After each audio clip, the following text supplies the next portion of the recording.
जय Hind. NEET UG की परीक्षा पटना सहित 35 और शहरों में एग्जाम होगा। परीक्षा का डेट डिक्लेयर हो गया है, जैसे सभी बच्चे जानते हैं। 4 मई से परीक्षा शुरू है, यानी 4 मई को परीक्षा होगी। परीक्षा में बैठने की अनुमति नहीं दी जाएगी। नेशनल टेस्टिंग एजेंसी नाटा ने स्पष्ट कर दिया है कि छात्रों को अपना आधार कार्ड अपने साथ रखना चाहिए और ये भी सुनिश्चित कर दिया है कि किसी भी वजह से वह उनकी पहचान गलत ढंग से न हो और उनकी पहचान सही ढंग से होने पर ही उनको परीक्षा में बैठने की अनुमति दी जाएगी। अन्य महत्वपूर्ण बातों के साथ नीट यूजी की परीक्षा की जो आवेदन प्रक्रिया थी वो 7 फरवरी 2025 से शुरू हुई थी, जो कि 7 मार्च 2025 देर रात 11:50 पर वो बंद हुई। उम्मीदवारों ने, जो बच्चे कैंडिडेट ने फॉर्म भरा है, वो आधिकारिक वेबसाइट पर जाकर ऑनलाइन मोड से रजिस्ट्रेशन करना होगा। इस तरीके की उनको जानकारी थी और उन सभी बच्चों ने फॉर्म भरा और आशा करते हैं कि उन्होंने अच्छी तैयारी के साथ वो आगे भी बढ़ रहे हैं। नीट की परीक्षा भारत और अन्य विदेशों में भी विभिन्न केंद्रों पर पेन और पेपर मोड यानी ऑफलाइन में किया जाएगा। आप सब ने शायद देखा और सुना होगा कि आज से ठीक 2 दिन पहले ही नाटा ने अपनी ऑफिशियल वेबसाइट पर पब्लिक नोटिस में बताया है कि आधार कार्ड का बहुत ही इम्पोर्टेंट डॉक्यूमेंट है। अगर उसमें आपकी कोई भी कमी निकली तो एग्ज़ाम देने के लिए आप पर्याप्त नहीं होंगे। तो पेरेंट्स का आधार कार्ड में जो नाम है और कैंडिडेट का जो नाम है बिल्कुल मैच होना चाहिए, किसी में मात्राओं की कमी न हो और इस तरीके की बारीकियों को देखते हुए नाम की जो उसमें साक्षरता होगी वो स्पष्ट रूप से दिखाई देगी। तो जो उन बच्चों ने फॉर्म में थोड़ी बहुत अपना वो चेक कर ले कि जो भी उनके डॉक्यूमेंट्स हैं वो सही तरीके से फुलफिल है कि नहीं है। और कभी कभी जाति प्रमाण पत्र में या ओबीसी में या जनरल कैटेगरी में तो इस तरीके की कुछ दिक्कतें हर बार आती हैं और इस बार भी आई हैं। तो जो स्टूडेंट्स हैं वो अच्छी तरीके से इसको बिल्कुल मैच कर ले। कई बार नाम की मात्राएं होती हैं, जैसे संस्कृति है किसी का नाम, तो उसमें हम कोई बड़ी की मात्रा लगा दिए और किसी का कागज़ पे हमने दूसरी मात्रा लगा दी।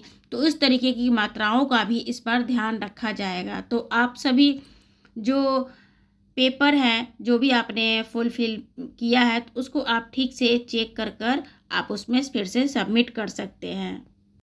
साफ सुथरे एनटीए ने बोल रखा है कि आधार कार्ड से इस बार कोई भी छेड़छाड़ हम बर्दाश्त नहीं करेंगे और यहाँ तक कि वह एग्ज़ाम से बाहर भी कर देंगे। तो आप अप्रैल के मिड में हो और अगर आपकी मार्कशीट में या और कोई आपके डॉक्यूमेंट्स में कोई कमी है, आधार कार्ड में कोई गलती हुई है, तो कहते हैं कि उसमें आप आपस में कोई मिस्टेक दिखती है तो आप उसको सुधार लें।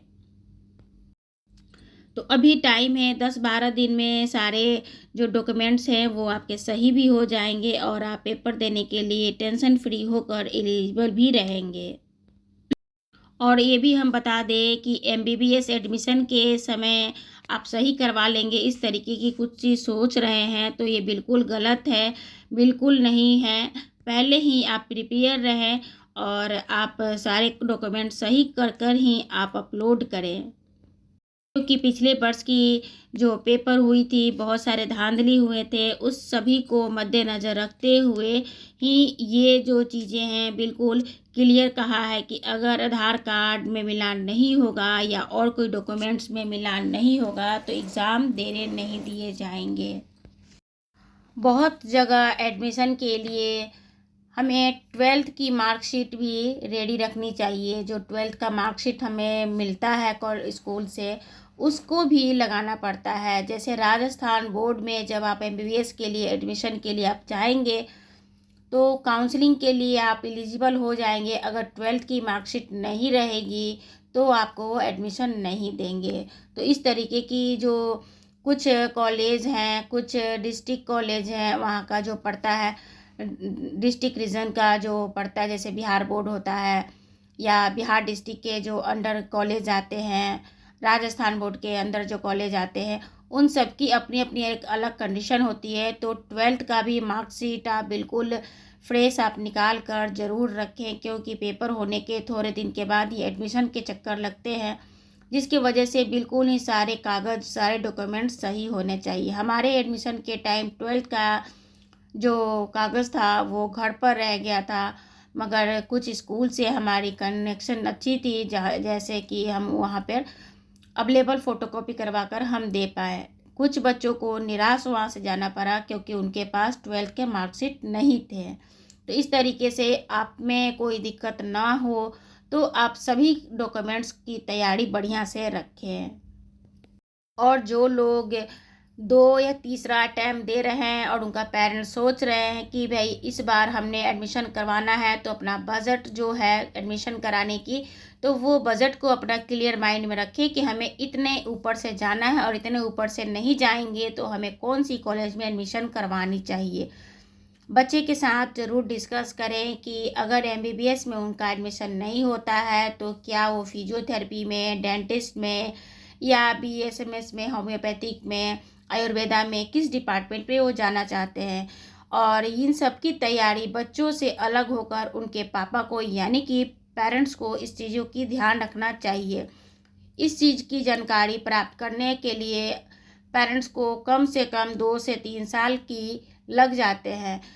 कॉलेज सिलेक्ट करना, अपनी बजट के अनुसार कॉलेज को शॉर्ट लिस्ट करना, इन सभी चीज़ों की तैयारी पेरेंट्स ज़रूर करें। ख़ास तौर पे जो भी पढ़ने में होशियार जो भी पेरेंट्स हैं, जो उनके एडमिशन करके, क्योंकि अगर हम प्राइवेट में करवाते हैं तो उसका पूरा देखभाल उसके पेरेंट्स को करना होता है, जिसके वजह से मोटी रकम निकलने वाली होती है।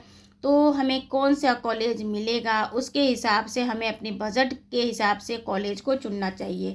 तो कॉलेज को चुनने के लिए हमें क्या करना चाहिए? कॉलेज को चुनने के लिए हमें अपनी बजट के अनुसार कॉलेज का लिस्ट निकालना चाहिए।